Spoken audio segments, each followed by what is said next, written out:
हम जानते हैं कि जैसे किसी प्लांट की या हम एनिमल की बात करें, जो हाइट है, हाइट एक कैरेक्टर होता है और उस हाइट के दो विपर्यासी लक्षण या कॉन्ट्रास्टिंग ट्रेड्स होते हैं, यानी एक व्यक्ति टॉल है और दूसरा कैसा है, ड्वार्फ है।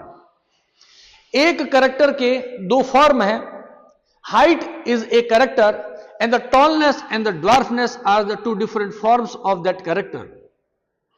Then the genes which control these two different types of the forms, just like the genes that control the tallness and the genes that control the dwarfness are allelic genes, क्योंकि ये दोनों ही jeans chromosome पे, homologous chromosome में same position पे रहती है।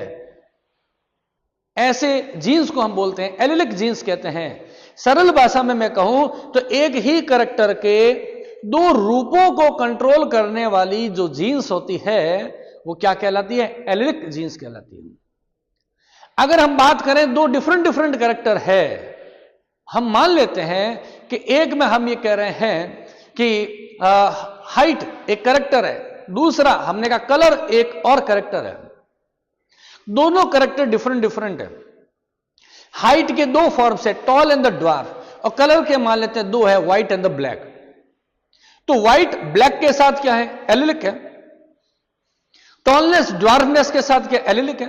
लेकिन अब व्हाइट का टॉलनेस के साथ या ब्लैक का ड्वार्फनेस के साथ अगर रिलेशन की बात करेंगे तो ये होंगे नॉन एलिलिक इंटरेक्शंस कहलाते हैं। समझे बात को? तो आज हम नॉन एलिलिक इंटरेक्शन में एक स्पेशल टाइप्स के बारे में पढ़ना चाहेंगे जिसे हम बोलते हैं एपिस्टेसिस। तो एपिस्टेसिस क्या होता है, उस मेंडल के